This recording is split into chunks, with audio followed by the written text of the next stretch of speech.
A woman messaged me on Facebook and said, "I think our husbands are the same person." I stared at the message for a full minute, thinking it must be some kind of scam or a strange joke from someone I did not know. The profile belonged to a woman named Yolanda Brennan.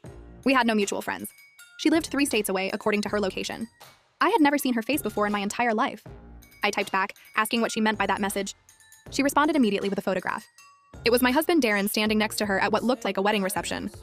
He was wearing a tuxedo I had never seen before. His arm was wrapped around her waist. They were both smiling at the camera like the happiest couple in the world. The photo was dated 8 months ago. 8 months ago, Darren told me he was at a business conference in Denver for 5 days. I scrolled through Yolanda's profile with my heart pounding violently in my chest. There were dozens of photos of her and Darren together. Going back over 3 years, vacations I never knew about, holiday dinners with her family, a photo of them holding up keys in front of a house I had never seen before. She had posted their wedding photos 2 years ago. At the same year, Darren and I celebrated our 5th anniversary together.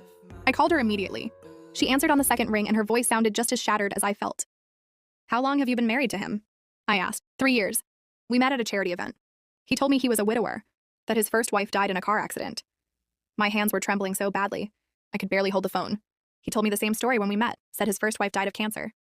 Yolanda started crying on the other end. "I found your profile by accident. I was looking at his tagged photos and saw one from your account.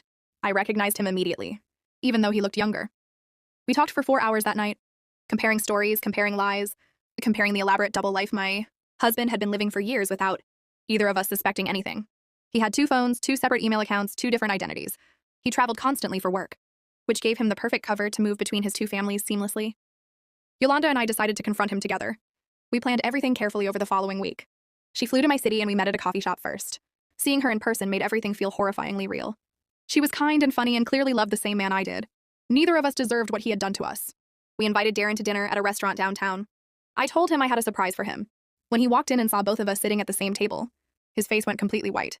He actually turned around and tried to leave, but we had anticipated that. Yolanda's brother was waiting by the door. He escorted Darren back to our table firmly. We sat there for 2 hours, forcing him to explain himself.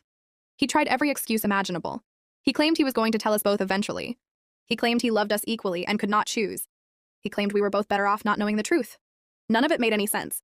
None of it mattered anymore anyway. What we discovered next was even worse. While digging through his finances together, Yolanda and I found evidence